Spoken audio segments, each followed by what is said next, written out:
Hi guys, can the Conservatives win the next general election?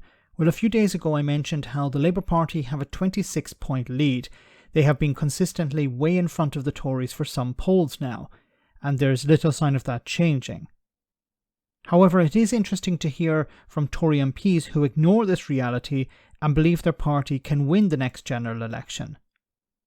Here the Vice Chairman of the 1922 Committee, William Wragg, who is actually standing down at the next election, explained how the Tories could win.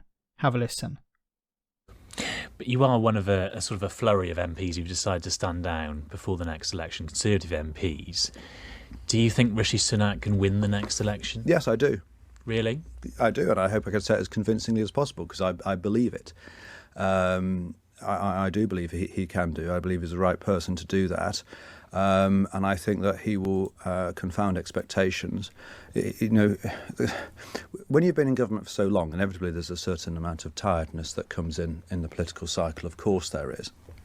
But you also have to be able to assess it more broadly. The government's not going to be making itself popular at the moment. It can't possibly do that given the economic situation, all the competing demands and cost of living and public sector pay issues. So the government is not going to be popular. It just has to grit its teeth and get through the next year, explaining as best as it can why it is making the policy decisions it's making. And I think that in the character and personality of Rishi Sunak, you're somebody who is absolutely equipped to do that. Really? You think Rishi Sunak is equipped to explain to people why they don't deserve a pay rise during a cost of living crisis? You think he's equipped to convince people that they just need to grim and bear it, even though he's married to a woman who was richer than the Queen? I don't know about that.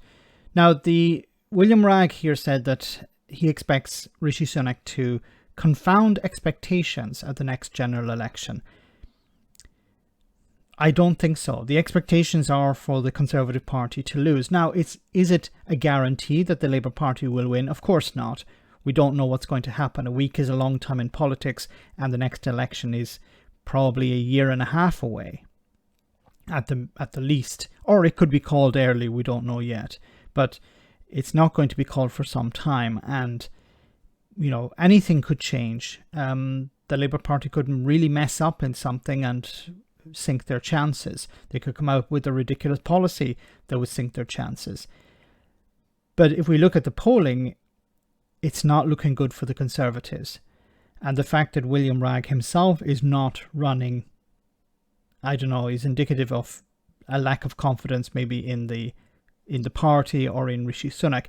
But once again, what does Rishi Sunak bring to the table? He wasn't elected by the party. He wasn't even elected by the party. He was nominated. He basically just took over from Liz Truss. So he doesn't command a huge amount of support within the party.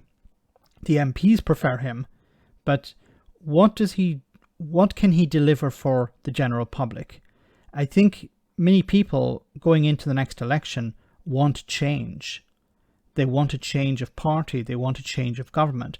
And a lot of the same faces that were in Boris Johnson's government are in Rishi Sunak's government. And Rishi Sunak, of course, was in Boris Johnson's government. So yes, he has star power to a certain extent, but this economic disaster is being laid at his feet. He has to take responsibility for it. And he can blame the pandemic, he can blame the war in Ukraine, he can blame everyone but himself, but the public will blame him. And just bearing with it and gritting your teeth and hoping to come out the other side is not going to be something that's going to win over the public. There is a recession coming, and towards the tail end of that, we're probably going to see a general election, if there isn't one called earlier. And it's going to be pretty difficult for the Conservatives and Rishi Sunak to sell themselves as something new, as something fresh, as something to hold on to. Because that's how you win elections. either by defeating the incumbent by allowing them to make mistakes, or by selling yourself as something new. And Rishi Sunak is nothing new. Let me know in the comment section, guys, what you think about all of this. As always, your comments are greatly appreciated. Thanks a lot.